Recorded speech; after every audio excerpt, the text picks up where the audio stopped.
স্বাধীন দেশে অন্যায়ের বিরুদ্ধে দাঁড়াইতে গিয়ে আমাকে কেন মায়ের খাইতে হইলো? আমার সাথে এরকম একটা কাণ্ড করছে প্রথম আলো, তখনই তারা হচ্ছে এটা থেকে একটু পিছপা হয়ে আসে। আমাদেরকে দিয়া কুকুরের মতো পিটাইছিল, কুকুরের মতো পিটাইয়া আমাকে তেজগাঁও থানাতে রেখে গেছে। শেখ হাসিনা চাইতো শক্তিশালী প্রথম আলো, ইন্টেনশনালি আমরা যারা ভারতের বিরুদ্ধে যাচ্ছি আমাদেরকে শেষ করে দিচ্ছে। প্রথম আলো শুধুমাত্র ক্ষমা না, প্রথম আলো বন্ধই করে দেওয়া উচিত সরকারের তরফ থেকে। গত মাসের 24 তারিখে প্রথম আলোর সামনে একটা অনুষ্ঠান ছিল, যা ছাত্র জনতা মিলে হচ্ছে একটা অনুষ্ঠান দিয়েছিল জিয়াপথের। তাদের উদ্দেশ্য ছিল হচ্ছে যে প্রথম আলো হচ্ছে গত 15 বছরে ভারতের পারপাস সার্ভ করছে, ওই হিসাবে প্রথম আলোকে আসলে জনগণের সামনে ক্ষমা চাওয়া উচিত। তো ওখানে একটা ওই অনুষ্ঠানে প্রথম আলোর সামনে আমি একটা বক্তব্য দিয়েছি। বক্তব্য দিয়েছি যে আসলেই তারা ভারতের পারপাস সার্ভ করে, এবং কয়েকটা উদাহরণ উঠাই ধরছি আমি। এবং আমি বলছি যে এই কারণে আসলে প্রথম আলো শুধুমাত্র ক্ষমা না, প্রথম আলো বন্ধই করে দেওয়া উচিত সরকারের তরফ থেকে। এটা বলার পরে আমি আমার বক্তব্য শেষ করছি। বক্তব্য শেষ করে যখন আমি ভার্সিটির দিকে আসতেছিলাম, মেট্রো রেলে চলে গেছি অলরেডি একদম উপরে, তখন ওখানে 10 জনের মতো লোক আসছে, এসে বলল যে আমরা গোয়েন্দা থেকে আসছি, আপনার বিরুদ্ধে গোয়েন্দা রিপোর্ট আছে, আপনি আমাদের সাথে চলেন। তো আমাকে নিয়ে গেল নিচে, নিয়ে যাওয়ার পরে একটা গাড়িতে বসালো। গাড়িতে বসানোর পরে হচ্ছে প্রায় আধা ঘন্টার মতো আমাকে ঘুরছে। যখনই গাড়িতে বসাইছে তখনই তাদের রূপটা প্রকাশ হয়ে গেল যে তোদেরকে এতদিন কিছু করতে পারি নাই, এখন তোদেরকে একটা একটা করে শেষ করে দেব। একজনও বলতেছে স্যার আন্দোলনে 30 রাউন্ড 30 ম্যাগাজিন গুলি বেঁচে গেছে, এগুলো আজকে ওরে শ্যুট করে খরচ করব।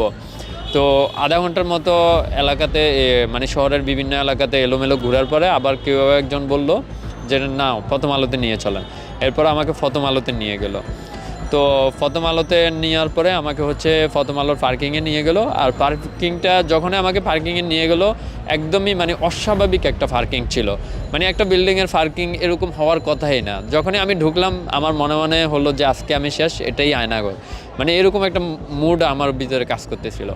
দেন আমাকে বললো যে তুই শিবির করিস? আমি বললাম যে না। বললো যে তুই জামাত করিস? আমি বললাম যে না, আমি জামাত করি না। এবার আমার থেকে মোবাইলটা কেড়ে নিয়ে গেলো, এটা নিয়ে আমার থাপ্পড় দিতে লাগলো। এরপরে মোবাইলটা আমার ফেসবুকে ঢুকার পরে দেখলো যে এই আন্দোলনের অনেক অনেক ফটো আছে। ফটোতে বললো যে তুই কী করিস? আমি বলি আমি বৈষম্য বিরোধী আন্দোলনের সাথে এখন হচ্ছে কমিটিতে থাকবো উত্তরার। এটা যখন বললাম, তো আচ্ছা তুই সমন্বয়ক হবি, এটা বলে হচ্ছে লাঠি দিয়ে এলোমেলো আমাকে পিটাতে লাগলো। প্রায় 10 জন প্রায় 2 ঘন্টার মতো আমাকে একদম লাঠি দিয়ে জানোয়ারের মতো পিটাইছে। পিটানোর পরে যখন আমি প্রায় 5 বার সেন্সলেস হয়েছি। এরপরে এই পিটানোর মাঝখানে তারা কনভারসেশন করতেছিল এইরকম যে তুই সমন্বয়ক হবি, 5 তারিখে তোদেরকে কিছু বলি নাই, তোদের সমন্বয়কদের কিছু বলি নাই, এখন তোদেরকে একটা একটা করে ধরবো, একটা একটা করে দেখে নেব, তোদের সবাইকে শেষ করে দেবো একটা একটা করে, এরকম বলতেছিল। আর আমাকে যখন মারতেছিল তখন 3 জন সাংবাদিক, একজনের হাতে ক্যামেরাও ছিল, তারা হচ্ছে উপরে যাচ্ছিল, মানে প্রথম আলোর নিচে থেকে উপরে যাচ্ছিল। মানে তারা আমার দিকে তুমি ফিরেও তাকালো না। মানে বিষয়টা এমন হয়েছে, মানে তাদের কাছে it's like a common sense, like a ordinary, মানে তাদের কাছে এটা দেখতে অভ্যস্ত এরকম মনে হচ্ছিল। তা আমাকে পিটাচ্ছিল। আমরা হয় না একটা অস্বাভাবিক দৃশ্য দেখলে হঠাৎ করে দাঁড়ায় যায় বা জিজ্ঞেস করি কি হচ্ছে এখানে, তারা দাঁড়ালো না, জিজ্ঞাসা করলো না, জাস্ট তাকাইছে, হ্যাঁ চলে যাচ্ছে। মানে অর্ডিনারি দেখলো আমাকে পিটাচ্ছে, কিছুই কোনো করলো না, রিয়েক্ট করলো না। তখনই আমি বুঝে গেছি এখানে এই পার্কিংয়ের ভিতরেই আসলে মানুষকে আনা হয়, এনে অত্যাচার করা হয় বা নির্যাতন বা মারাই হয়। আসলে কতজনকে মারছে ওই পার্কিংয়ের ভিতরে আমার ঠিক ধারণা নাই, তবে আমাকে যে মারছে এটা অলরেডি মানুষ দেখছে বা সবাই জানে। আমি বের হওয়ার পরে আল্লাহ আমাকে বাঁচানোর পরে আমি একটা ফেসবুক লাইভ করছিলাম এবং আমি দেখাইছিলাম যে আমাকে কিভাবে অত্যাচার করছিল। আপনারা যদি চান আমি চাইলে একটা ফটোও দিতে পারবো আপনাদেরকে। তো আমি প্রায় 5 বার সেন্সলেস হয়েছি। আর যখনই আমি সেন্সলেস হয়েছি তখনই আমি ফ্লোরে জোরে জোরে পড়ছি। তো আমার মাথাতেও একটু মানে এফেক্ট পাইছি আমি। তো আমাকে বারবার পানি দিয়ে উঠাইছে, আবার বারবার পিটাইছে। পিটানোর পরে যখন দেখলো যে একজন লাস্ট পর্যায়ে একজন বললো স্যার এখানে যদি মরে যায় তাহলে কিন্তু সমস্যা হয়ে যাবে, আমরা সমস্যায় পড়ে যাব, এখন কিছু একটা হয়ে যেতে পারে, ওরে আমরা তেজগাঁও থানাতে ছেড়ে দিই। তখন ওরাই কী করলো, একটা গাড়িতে করে আমাকে উঠাইলো তখন তো আমি আর দাঁড়াইতে পারি না, বসতে পারি না, আমাকে একটা গাড়িতে লাশের মতো উঠালো, উঠাই হচ্ছে আমাকে তেজগাঁও থানাতে নিয়ে আসলো। তেজগাঁও থানাতে এনে আমাকে হচ্ছে তেজগাঁও থানাতে যখন ঢুকলো পুলিশের কাছে দিয়ে হচ্ছে ওরা হচ্ছে কি যেন কি বলে চলে গেছে। তখন পুলিশের এসআই বা ওসি যিনি ছিল দায়িত্বরত, উনি হচ্ছে আমার কন্ডিশনটা দেখলো যে খুবই খারাপ, মানে এই মুহূর্তে যদি আমার ট্রিটমেন্ট না হয় আমি এই মুহূর্তে মারা যাব। তখন এটা দেখে উনি একটা ভিডিও নিল, উনি বললো যে দেখো তোমাকে এই গোয়েন্দা সংস্থার লোকেরা নিয়ে আসতে, আমি এই সম্বন্ধে কিচ্ছু জানি না, ঠিক আছে। এই কথা বলে একটা ভিডিও নিল ওনার মোবাইলে এবং আমাকে বললো যে তুই একটা কাগজে স্বাক্ষর দে, আমি তোকে এক্ষুনি ছেড়ে দিব। তো আমি কোনো রকম কাগজে একটা স্বাক্ষর দিছি এবং কোনো রকম ওখান থেকে বের হয়ে আমি হচ্ছে থানার সামনে আসলাম এবং রাস্তাতে এসে পড়ে গেলাম। পড়ে যাওয়ার পরে হচ্ছে 2-3 জন সিএনজিওয়ালা আসলো, আমার মুখে পানি মারলো, পানি মারার পরে আমি উঠলাম, ওঠার পরে আমি বললাম যে আমাকে একটু সাহায্য করেন, আমাকে একটু নিয়ে যান হসপিটালে। তখন ওরা আমাকে উঠাইলো, হসপিটালের উদ্দেশ্যে নিয়ে আসলো। তো ভিতরে আমি ভাবছি ঢাকা মেডিকেলে যাব, কিন্তু তখন আমার মনে হচ্ছিল কি ওরা যা বলছিল যে তুই বাইর হয়ে যদি কাউরে কিছু বলিস আমরা কিন্তু এসে তোকে শ্যুট করে দিব। তো আমি হচ্ছে বাইরে যখন আমার হোশ ফিরছে তখন হচ্ছে আমি ফেসবুকে একদম একটা লাইভে বলে দিছি যে হ্যাঁ আমার উপরে অনেক অত্যাচার করছে প্রথম আলো। দেন এটা বলে তো আমি একটু কনফিউশনে ছিলাম যে আমি যদি ঢাকা মেডিকেলে যাই বা ওরা যদি এসে আমাকে শ্যুট আউট করে দেয় বা সামথিং এলস, তো আমি হচ্ছে আমার এরিয়াতে চলে গেলাম। আমার এরিয়া হচ্ছে উত্তরা। আমি সিএনজিওয়ালাকে বললাম, উনি উত্তরাতে নিয়ে গেলো বাংলাদেশ মেডিকেল, ওখানে ভর্তি হলাম। ভর্তি হয়ে রাতেই আমি চিকিৎসা নিলাম। চিকিৎসা নিয়ে হচ্ছে আমি রাতেই হচ্ছে মোবাইল টোবাইল অফ করে দিয়ে আমি 2-3 দিনের জন্য একটা সেভ হাউসে চলে গেলাম। আচ্ছা, 10-12 জন লোক গেছে এবং থানার পরিচয় দিছে, পুলিশের পরিচয় দিছে, তাও সিভিল। থানার পরিচয় দিয়ে হচ্ছে ওরা হচ্ছে গিয়ে ওখানে আমার ব্যবসাতে ছোটোখাটো হাঙ্গামা করে আসলো। এরপরে আমার ছোটোখাটো ব্যবসাটা আমি বন্ধ করে দিলাম। বাধ্য হয়ে আমি বুঝে গেছি আমি এখানে একদমই নিরাপত্তাহীনতায় আছি, বন্ধ করে দিলাম। কেননা ওরা যখন আমাকে মারতেছিল 24 তারিখে ওরা বলছিল যে দেখ তোদেরকে 5 তারিখে কিছু করে নাই, তোদের সমন্বয়কদেরও কিছু করে নাই, তোদেরকে এখন একটা একটা করে ধরবো, একটা একটা করে শেষ করব। যখন ওরা এই কথাটা বললো না তখন অ্যাকচুয়ালি আই এম সারপ্রাইজ, মানে আমি একদম সারপ্রাইজ হয়ে গেছি। তার মানে কি আসলে ওরা আমাদেরকে শেষ করে দিবে? আর রিসেন্টলি যখন দেখলাম যে আমার প্রায় 3 জন নাকি 4 জন বা এই প্রাইভেট ইউনিভার্সিটির গুপ্ত হত্যার শিকার হয়েছে, তখন আসলে বিষয়টা একদমই পরিষ্কার। ওরা আসলে আওয়ামী লীগ পন্থী টাইপের, মানে একদম চরমপন্থী টাইপের আওয়ামী লীগের মধ্যে হয় না কিছু লোক চরমপন্থী, কিছু লোকের ভিতরে তো একটু মানবিকতা কাজ করে, বাট ওই লোকগুলো মানে আওয়ামী লীগের জন্য চরমপন্থী, চাই আওয়ামী লীগ মানে আমাদেরকে মেরেও ফেলুক, তাদের কিছু যায় আসে না। আমার একটা ফ্রেন্ড আছে সিএমএম কোর্টে, এরপরে আমার আরও কয়েকজন ফ্রেন্ড আছে হাইকোর্টে, আমি তাদের সাথে আলাপ করছি। ইভেন যমুনা নিউজ থেকে শুরু করে যতগুলো এটিএন নিউজ সবার সাথে আমি আলাপ করছি। আলাপ করে আমার বিষয়টা আমি উপস্থাপন করছি তাদের কাছে। উপস্থাপন করে ইন দ্য মিডল টাইম যখনই আমি বলি যে আমার সাথে এরকম একটা কাণ্ড করছে প্রথম আলো, তখনই তারা হচ্ছে এটা থেকে একটু পিছপা হয়ে আসে। মানে নিউজটা তারা ঠিকই কালেক্ট করছে কিন্তু তারা পাবলিশ করে নাই, কেননা ওইখানে প্রথম আলো ইনভলভ। এবং তাদের যখন আমি এই অবস্থানটা দেখলাম, আমার বন্ধু সিএমএম কোর্টে সে ইন্টার্নিং করতেছে, আমার বন্ধু বলতেছে যে এমাজ এই মুহূর্তে আনস্টেবিলিটি সব কিছু, এই মুহূর্তে মনে করো প্রথম আলোর বিরুদ্ধে কোনো অ্যাকশন নেওয়া যাবে না। তো আমার বন্ধু সিএমএম কোর্ট থেকে আমাকে এটা বলতেছে। কাজল স্যারের বেঞ্চ হাইকোর্ট থেকে, ওই যে সম্ভবত সেক্রেটারি, হ্যাঁ কাজল স্যারের বেঞ্চ থেকে আমাকে বললো যে এখন তো আনস্টেবিলিটি নেই, এই মুহূর্তে আসলে প্রথম আলোর অ্যাগেনস্টে অ্যাকশন নেওয়া খুব একটা ভালো হবে না বা এইরকম বলতেছে, বুঝে না পারে। তখন আমি বুঝে গেলাম হোয়াট দ্য হেল, মানে আমার কাছে তখন এটাই মনে হচ্ছিল যে আসলে শেখ হাসিনাকে আমরা সরাই ফেলছি, শেখ হাসিনার চাইতো শক্তিশালী প্রথম আলো, আমার তো এখন এটাই মনে হচ্ছে।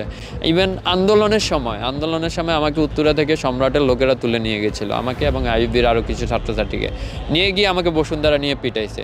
ওটাতে যাক আন্দোলনের সময় ছিল, নিয়ে পিটাইছে, আবার ছেড়ে দিছে, বেঁচে গেছি, ওটা আন্দোলনের সময় ছিল। আমরা জিতে গেছি, শেখ হাসিনা চলে গেছে, ওটা না হয় মেনে নিলাম।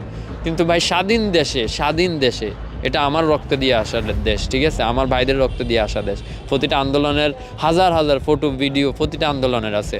আর আমার সেই অ্যাক্টিভিটি সেই 16 সাল থেকে, যখন মানুষ শেখ হাসিনার বিরুদ্ধে কথা বলতে ভয় পাইতো, তখন থেকে সেই 16 সাল থেকে অনাবরত শেখ হাসিনার বিরুদ্ধে কথা বলে আসতেছি, ঠিক আছে। হয়তোবা রিসেন্টলি হয়তোবা আপনাদের সামনে প্রকাশিত হয়েছে, আপনারা রিসেন্টলি ছিলেন, কিন্তু এলাকাতে তো আমরা হচ্ছে পরিচিত মুখ হয়ে গেছে যে আওয়ামী লীগের বিরোধিতা আমরাই করি। এখন ধরেন আমার এলাকাতে আওয়ামী লীগের বিরোধী হচ্ছে আমি, ঠিক আছে, আমার এলাকার জন্য আমি পরিচিত লোক। তার মানে আমার এলাকার যারা গুপ্ত হত্যা করতে চায় তাদের জন্য আমি হচ্ছে একমাত্র মানে হচ্ছে ইন্টেনশন, টার্গেট, ঠিক আছে? তারা তো আর এসে সাজিদ ভাইয়ের বিরুদ্ধে অ্যাকশন নেবে না, কিন্তু তারা এটা চালাবে। আপনি দেখেন যারা আমি তো মনে করি আমাদের যারা সমন্বয়ক যারা আছে তারা হচ্ছে প্রথম সারির সমন্বয়ক, তারা ফেস ভ্যালুর কারণে তারা এখন বেঁচে যাবে, আপাতত বেঁচে যাবে, এবং আমি চাই তারা বেঁচে থাকুক, আমি চাই সেটা।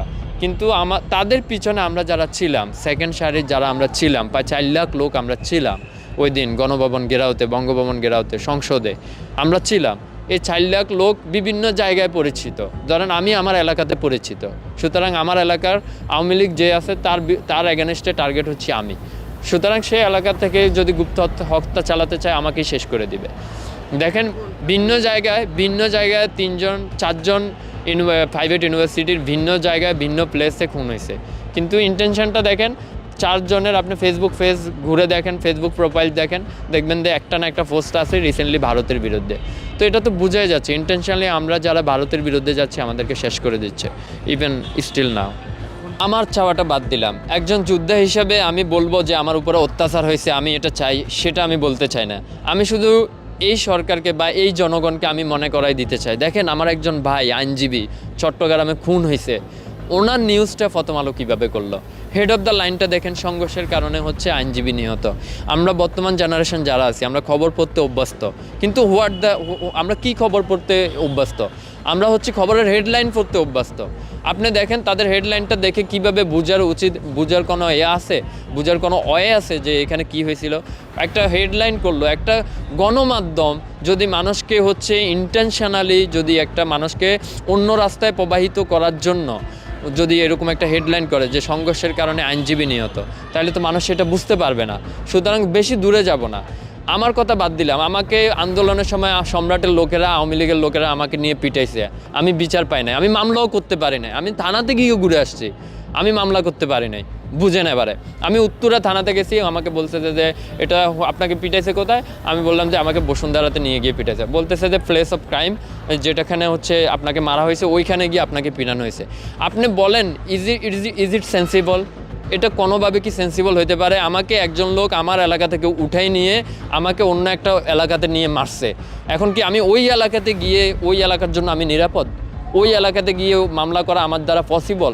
তাহলে এই যে প্রতিটা জায়গায় আমাদেরকে হেনস্থা করা হচ্ছে শুধুমাত্র আইনের দোহাই দিয়ে আমি উত্তরাতে একটা মামলা পর্যন্ত করতে পারি না, যা করতে পারি না আমার আফসোস নাই, কারণ আন্দোলনের সময় আমার ভাইয়েরা মরে গেছে, আমি তো মায়ের খেয়েছি, আফসোস নাই।